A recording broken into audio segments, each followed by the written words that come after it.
again. Well, I have faith that God has a word for you today. And don't be looking at me, look at God. Because he's going to come through today. And I believe that he will use me as a vessel this morning. I have titled this message this morning, When God Allows Life to Push You. You know, sometimes we get into a place where we are wondering, why am I here? God, are you still in heaven? Why am I going through this? Jesus, help me. But no, God has a reason for allowing life to push you like that. This morning, he wants to tell you why. You know, an African proverb says, hunger that has expectation doesn't kill. In other words, if you're hungry and you know at some point today, I'm going to eat, you hold on, right? You know, I come to work at the end of the day, I want to go home. And at the end of the day, I am hungry. Weary, tired, my stomach is growling, and I can hear rumble. It would take me about normally 30 minutes to get home from here, but when I am so hungry, 30 minutes is like eternity. I am driving home, and right here at the corner of Willow Bend and Fondren, there's traffic. And I wait. I get down to Fondren and West Airport, there's construction. And I wait. I get to Fondren and 90, that's train. And I wait. Meanwhile, I am suffering. My stomach cannot hold it. My hands are shivering, but eventually I get home. And when I get home, I open the garage. As soon as the garage door opened, I could smell food. I am still hungry, remember? But because I smelled the food, I knew my wife was cooking something for me.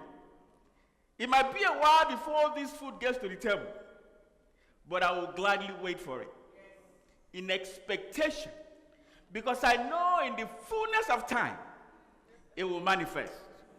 I'm watching television, the sports channel, and I hear, honey, your food is ready.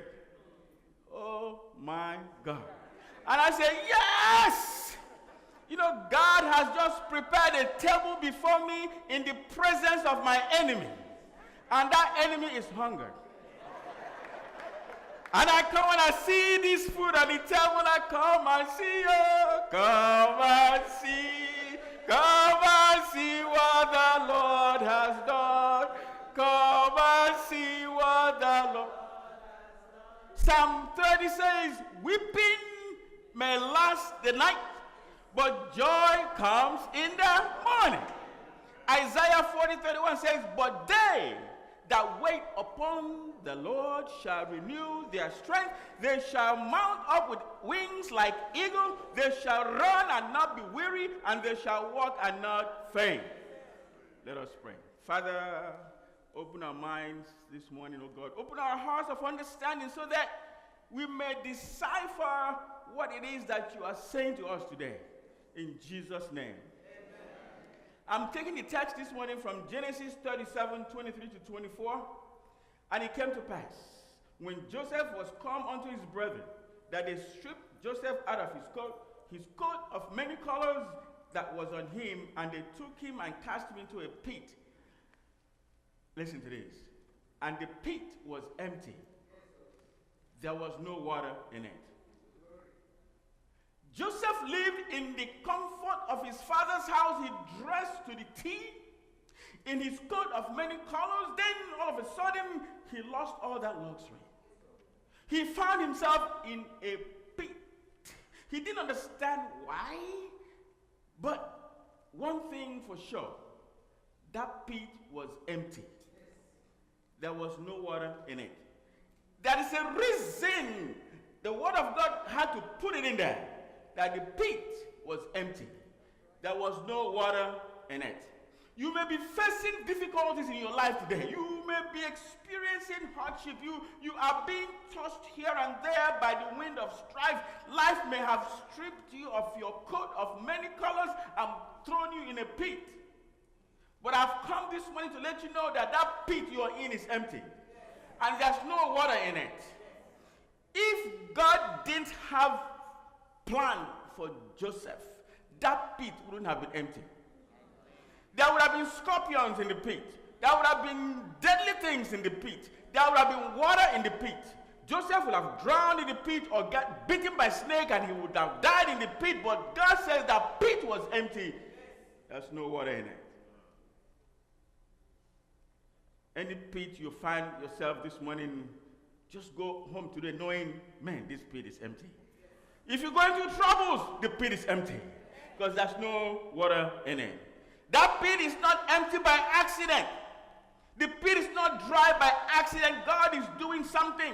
At the appointed time, God will bring you up. I say God will bring you up. He will bring you up. He will bring you up. He will bring you up. The song says, He will bring you out. If you believe He will bring you out, He will bring you out. It might take a while, just like the food took a while to manifest, but it will surely manifest. Know that your God is cooking something for you. Can you smell it? Let me say like the rock. Can you smell what your God is cooking? And I know God doesn't cook junk. When for no reason you found yourself jobless, when for no reason you have found yourself in the tunnel of chaos, when for no reason once you had a job, now you are laid off.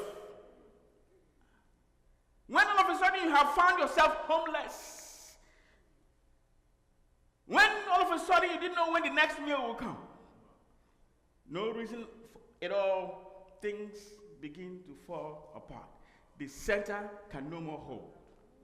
Your business is in shambles. Your home is falling apart. When from nowhere the doctor gives you bad news. When for no reason you find yourself eating with a plastic spoon when you had eaten with a gold spoon. You are now eating on the floor when you once ate on the table. You had once a business that employed a lot of people. Now you find yourself working by yourself trying to hold the business together. You were once a CEO of a company, chief executive officer. All of a sudden you find yourself as an OEC, ordinary employee of no consequence. Things have become to get tougher and tougher by day. Hear the word of God today. That pit you are in is empty and there's no water in it. Because your God is cooking for you. Can you smell it? Hold on. Your God is up to something. Hold on. Your God is about to part the Red Sea for you. Hold on. Joseph was once in a pit. Then the Ishmaelites came and they sold him to the place of his promise. If you just can listen, you will hear the chariots of your Ishmaelites coming to take you from where you are to your place of promise. Just hold on. Your chariot is coming. Can you hear the sound? God is about to change something. You may have been married for years and you don't have the fruit of the womb and you are worried that your clock is ticking fast. God is in control of your clock.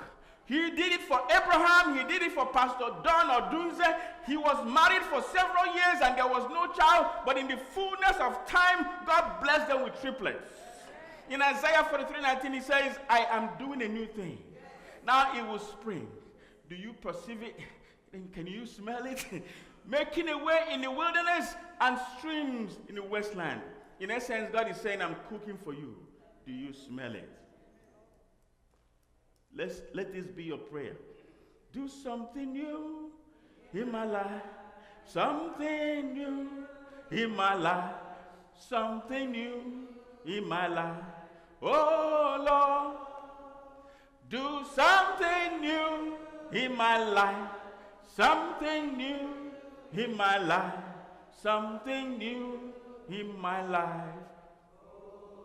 God is about to change your situation, but you must be patient and remain faithful.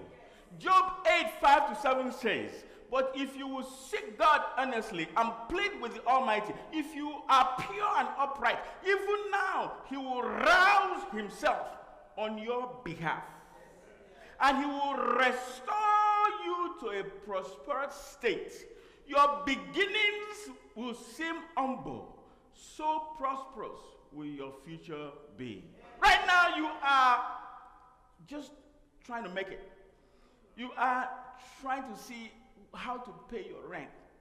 You are worried about a lot of things. But I'm telling you, that pit is empty. There is no water in it.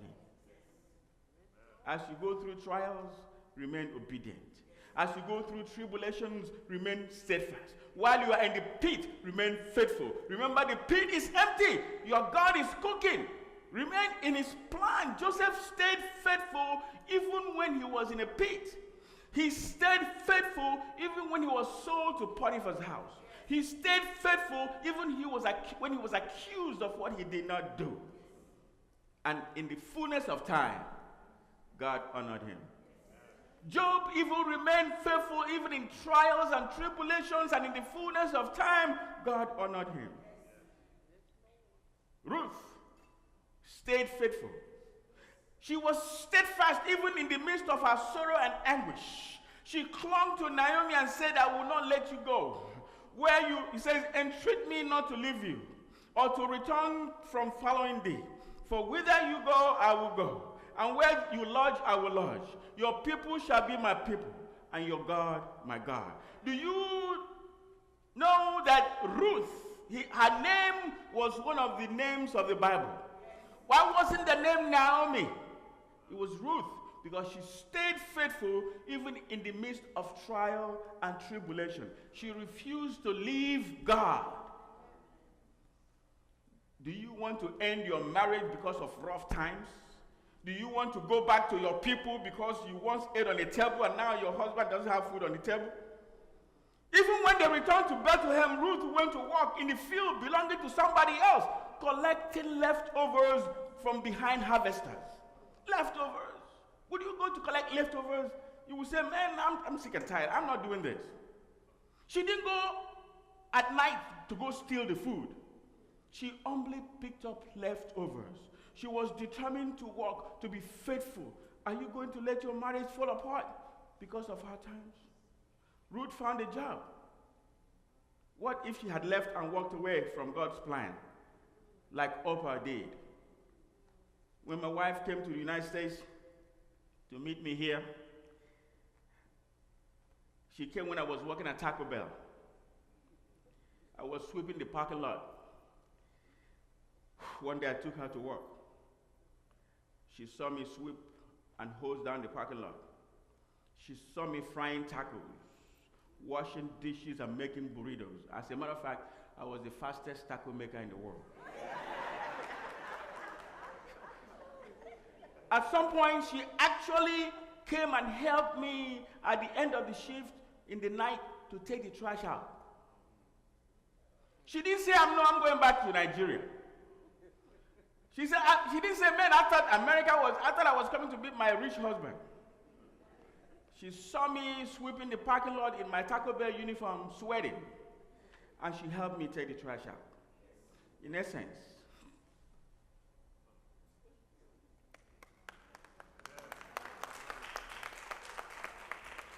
essence, she was like Ruth. He said, your people shall be my people. Where you go, I will go. I don't care about the pit you are in. I'm clinging on to you, she said. You will be my husband and I will be your wife. Where you lodge, I will lodge. What you eat, I will eat. And in the fullness of time, God honored her. That's why, never mind. Because the pit was empty. There was no water in it. You know Geoffrey Owens of the Cosby Show? He played Evan Thibodeau as a young doctor in the Cosby Show. Do you know that life threw him in a pit that he was found working at a grocery store in New Jersey, making minimum wage. This was someone that has already starred in television, making all kind of money and showed up in presence of kings and queens. But now you find him in a grocery store sacking groceries. What kind of pit is that? He wasn't ashamed to take that menial job. He hung in there, remained faithful. But at the appointed time, God sent somebody, go to that New Jersey store. And the lady came there and saw this person with beards now, change, sacking grocery. And this lady said, I think I know you. I know you from Cosby Show. She took a picture of this guy and went and posted it. Do you know, everywhere it was in the air. And then somebody called him, and you know who Tyler Perry is. Called him and said, I have a job for you. Did you know if this guy had chickened up, if he had gone to steal, he would have been in jail. If he had gone to stay in his house crying wolf, he would have been done. But he depended on God. He had faith in God. It doesn't matter what menial job he was in. He had eaten on the table. Now he's eating on the floor. He had eaten with silver spoon. Now he's eating with plastic spoon. But he still stayed fast. And God fulfilled his promise in his life in the fullness of time. So hang in. Hang in there. Hang in there. When I came, there were a lot of us that came in 1981 to United States. When we were coming, we said, oh God, America is what? Oh my God, I can't wait to get there. When we got here, when we got here, Jesus, it was hell on earth. I did not have any money. We were all struggling. I was working at Taco Bell, Pizza Hut, and I was newspaper boy for Houston Post. I was, this newspaper you find in your neighborhood, I was the one that threw them.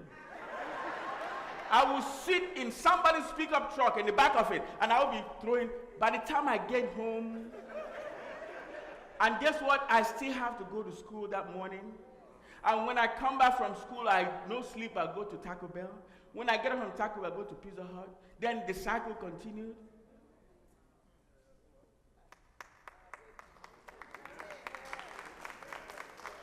But there were people who couldn't handle the pressure. They were in the pit, but they didn't know that the pit was empty.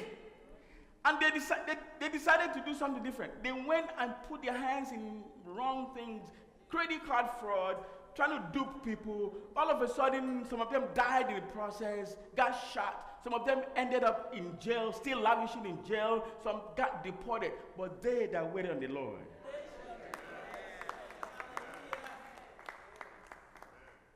Because I know my Lord is able. He's able. I know He's able. I know my Lord is able to see me through. For He has seen the brokenhearted. He set the captive free. He healed the sick, raised the dead, and walked upon the sea. My Lord is able. Oh, He's able. And I know He's able. I know my God is able to see. Anything you are going through, your Lord is able. Now, I'm about to round up. But I have push, right? When God allows life to push you, it's for a purpose. The P, I'm going to spell push, I'm going to go sit down. When God, remember push when you get home, whenever you are in a situation that you don't know where it came from, God has allowed life to put you in that pit. He has allowed life to push you because P, He is preparing you to position you. When Joseph was in the pit, it wasn't by accident. God was prepared. If he didn't get into the pit, he wouldn't have been sold. If he didn't get to Potiphar's house, if Potiphar's wife did not accuse him, he wouldn't have gone to jail. He wouldn't have met the king's servants in the jail. But God was preparing him to position him. Whenever you're going through trials and tribulations, whenever you're going through issues in your life, remember your God is cooking for you in the spiritual, but you got to see it. You got to smell it, because soon, in the fullness of time, it will manifest in the physical. He is preparing you to position you. Because the pit is empty. There's no water in it. That dog behind you is just barking. It cannot bite. It cannot, there's no teeth.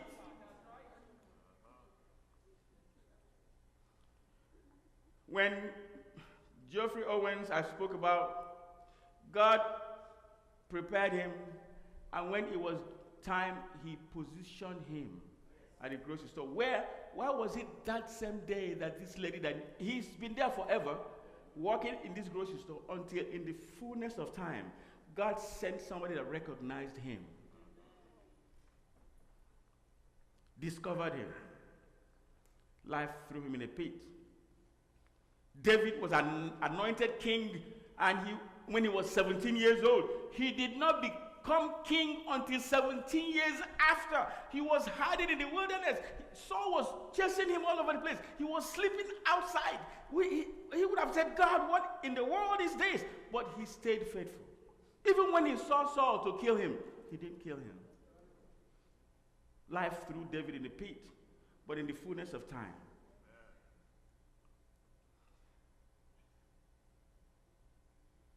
Abraham Lincoln, he endured steady stream of failure. He was rejected so many times. He ran for president of the United States so many times. Even Senate, even his own people rejected him. But in the fullness of time, he was born in poverty. He failed twice in business. He suffered nervous breakdown. I'm talking about Abraham Lincoln. He could have quit, but he didn't, because he knew that pit was empty. And there was no water in it. At the appointed time, he became the president of the United States of America, because the pit was empty and there was no water in it. Your God is cooking for you. If you believe it, say amen. Amen. When God allows life to push you, he is preparing you to position you. He's also unwrapping the gift in you. Joseph did not know that he had the gift to interpret dreams. Otherwise, he would have interpreted his own dream. But he didn't know he had that gift until he went to jail. Until life threw him into a pit and threw him into a dungeon. It was when he was there that it wasn't an accident that he came to the jailhouse the same time that the king's servants came to the jailhouse. And they had a dream. And God revealed to Joseph the gift that he had that he didn't know he had. Do you know that all the things that we enjoy today, most of them are by people who were thrown in the pit, whose backs were pushed to the wall? When you are in that situation, begin to think about it, begin to reason with God, begin to stay in a quiet place, and God will reveal what it is in you that you didn't know you have. In the jailhouse, if you go to the jailhouse today, beautiful paintings by those inmates, sculptures, they make all kinds of things.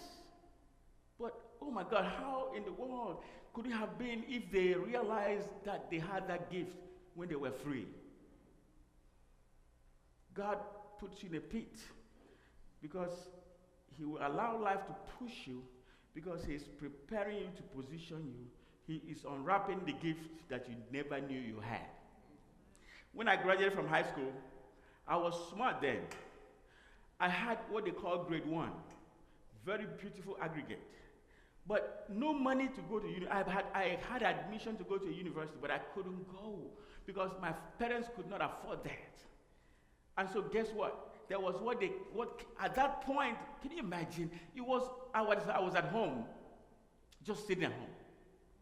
At that same year, the federal government of Nigeria came up with what they call UPE, Universal Primary Education. And they would train teachers free. Then I applied and I got to the school to become a teacher. My mates were all gone to the university, but I had to go, and I'm like, and then it was while I was at teacher training college that I had my first art class. I was so excited. A class I haven't taken in my life, but when I was at the TTC, my art teacher came first day of school, and he was teaching us, and I was drawing him. And when I got through with it, I gave him the picture. He looked at it. Who did this? I said, me. Right now? He said, yeah. That talent that God gave me that I didn't know I had was what propelled me to university. If I didn't go, I would have just languished, right? If I didn't go to TTC, if I had said, no, I can't go to TTC, I'm so smart to go to TTC. TTC is for old people. But I went to TTC anyway. I was young. I was messing with old people in the same class, but I stayed there. And all of a sudden, I left them there, and I went on. Because there was a gift God wanted me to realize that I had. And today, I painted a picture. I saw Akim Olajuwon 4 days ago. And I said, hey, Akim, how are you? He said, fine. You remember me? No. I took psychology class with you at University of Houston? No. Oh, you remember when I was a teacher, you came to my school with Safeway, and I gave you a painting? Oh, really? Was that you? I have painted pictures for a lot of people. If you go to our office, I have put some paintings on there. I haven't given you one, but I'll give you one. I can paint pictures. I can sculpt. I didn't know I could do all that. I can carve wood. I do all kinds of things through Christ. But I didn't know I had that gift until I went to TTC. In Romans 8:28, it said, and we know that all things, hard times can make it difficult to see God's purpose for your life, especially when you are feeling pain and grief. Many times we don't see what God is doing, but I want you today to know that the pit is empty.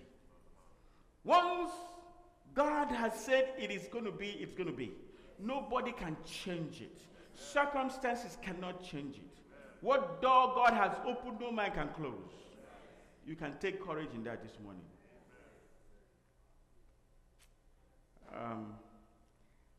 I didn't know that the admission I got was to be a lawyer. I didn't know that it wasn't the calling of God in my life.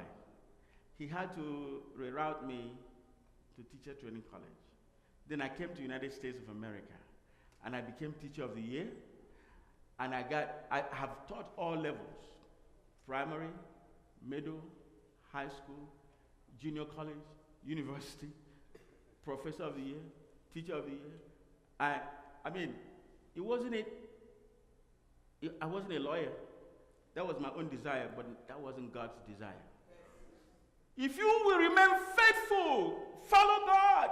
If you are in a pit, don't worry about it, because God is positioning you to, preparing to position you.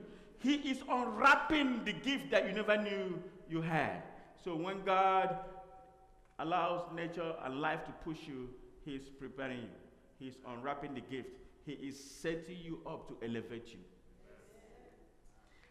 Potiphar's wife thought she was the one setting Joseph up. No, it was God that was setting it up for promotion. And God set him up and put him in jail. And it was at the same time that the king's servants came there. And at the same time, God revealed to Joseph the dream. Didn't the Bible say that a man's gift will make way for him and take him in front of kings? You see, Joseph's gift that he didn't know he had made way for him and brought him before Pharaoh. The gift of God in your life will make way for you and bring you before your own Pharaoh. And that Pharaoh will have no cause but to promote you in the name of Jesus. So when God allows life to push you, He's preparing you, unwrapping the gift, setting you up, and humbling you for His glory. He has to humble you so that when you make the money, you will not say it is by your wealth, by your power and strength that you make the wealth. That's why he is going to humble you. He's going to bring you down to eat on the floor after you had eaten on the table, so that when you begin to make that money, when you begin to prosper again, you will know, oh my God, if not for God, then you humble yourself. Moses was once a prince in Egypt, right? I'm rounding up. Was once a prince in Egypt with gold spoon, gold table. All of a sudden, he found himself in the wilderness, tending somebody else's sheep. Wasn't his own sheep.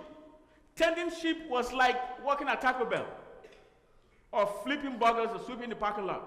Somebody else's sheep. It was when he was doing that he had the call of God. Moses. I don't know what your name is. God is going to call Joanna.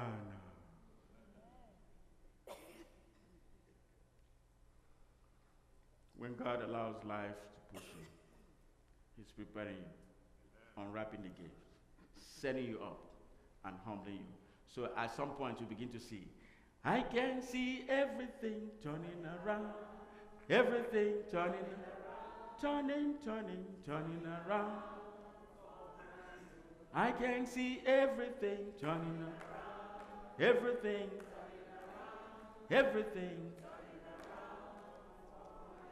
God bless you.